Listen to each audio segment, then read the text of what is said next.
This presentation is about revising to build transitions.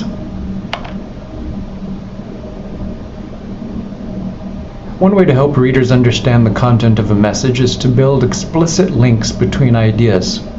And you can do this by using a transition, which is probably nothing new to you, but this presentation adds a bit more information for categories of transitions. A transition, as you probably know, is a word or phrase that signals the relationship between two pieces of information.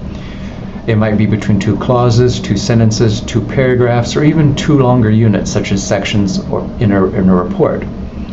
Transitions help readers see the relationship between ideas, like a road sign that helps readers see the meaning and thus find their way through messages.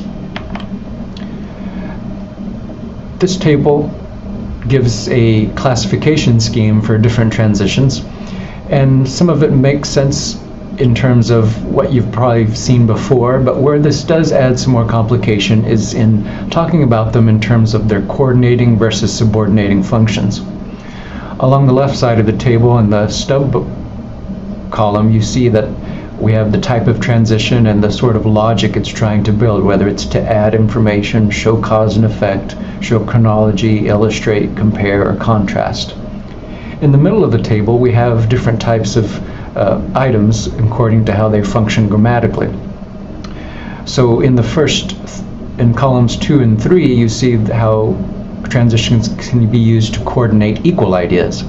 And in between that, we have two classes. One is basically to use the conjunctions you're probably familiar with, known as coordinating conjunctions. For example, using and to signal a transition of adding information. But there is another concept called conjunctive adverbs, and you can use them at the beginning of sentences and sometimes in the middle of them. So for adding, a conjunctive adverb would be also, furthermore, in addition, moreover. As you can sense from those words, they're signaling a transition of adding information. These are used to coordinate equal ideas. Take a look at some of those examples there in the rows below. Can you sense how they're used to coordinate equal ideas?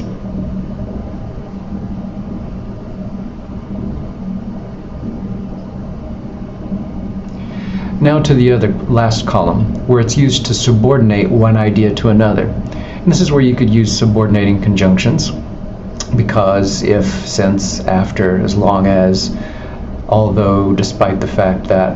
These are subordinating because, of course, they can't exist alone, but they're also subordinating one idea to another one.